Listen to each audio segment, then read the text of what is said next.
എന്തുകൊണ്ടാണ് ഒരു നെഗറ്റീവ് വാക്ക് 10 നല്ല വാക്കുകളേക്കാൾ കൂടുതൽ വേദനിപ്പിക്കുന്നത് എന്നറിയാമോ? അതെ, 10 പേര് നിങ്ങളെ ഒരുപാട് പ്രശംസിച്ചിട്ടുണ്ടാവും, ഒരാൾ മാത്രം വിമർശിക്കും.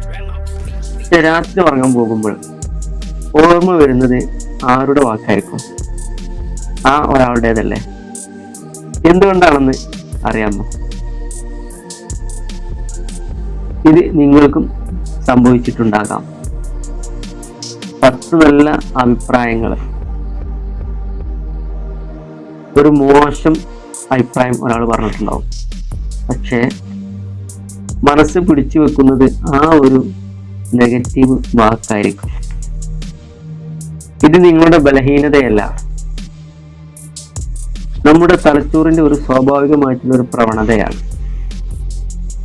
സൈക്കോളജിയിൽ ഇതിനെ നെഗറ്റിവിറ്റി ബയാസ് എന്ന് വിളിക്കുന്നു. അതായത് നല്ല അനുഭവങ്ങളെക്കാൾ മോശം അനുഭവങ്ങൾക്ക് നമ്മുടെ തലച്ചോറ് കൂടുതൽ ശ്രദ്ധ നൽകാറുണ്ട്. കാരണം അപകടങ്ങളിൽ നിന്ന് നമ്മെ സംരക്ഷിക്കാൻ തലച്ചോറ് പരിണമിച്ച രീതിയുടെ ഒരു ഭാഗമാണിത്. പക്ഷേ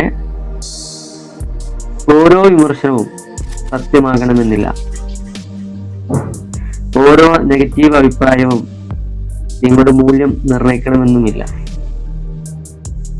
ഇസ്ലാം നല്ല വാക്കുകൾ പറയാനും മറ്റുള്ളവരെ വേദനിപ്പിക്കാതിരിക്കാനും മനസ്സിൽ പ്രത്യാശ നിലനിർത്താനും നമ്മെ പഠിപ്പിച്ചുകൊണ്ടിരിക്കുന്നു.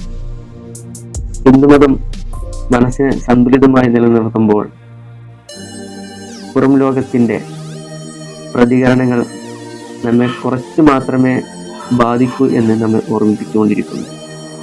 ക്രിസ്തുമതം നല്ലതിൽ മനസ്സ് കേന്ദ്രീകരിക്കാനും പ്രത്യാശയോടെ മുന്നോട്ട് പോകാനും നമ്മെ പ്രേരിപ്പിക്കുന്നു. Healer Rasheed mind and body balance system ഇങ്ങനെയാണ് പറയുന്നത്: ഒരു നെഗറ്റീവ് വാക്കിന് നിങ്ങളുടെ ജീവിതം തീരുമാനിക്കാൻ അനുവദിക്കരുത്. 10 നല്ല കാര്യങ്ങളും കാണാൻ നിങ്ങളുടെ മനസ്സിനെ പരിശീലിപ്പിക്കണം. കാരണം നിങ്ങളുടെ ശ്രദ്ധ മാറുമ്പോൾ നിങ്ങളുടെ മനസ്സ് മാറും, മനസ്സ് മാറുമ്പോൾ ശരീരവും മാറും. ഒരു നെഗറ്റീവ് അഭിപ്രായം അത് കാരണം നിങ്ങൾ വിഷമിച്ചിട്ടുണ്ടോ എങ്കിൽ യെസ് എന്ന് കമന്റിൽ എഴുതണേ.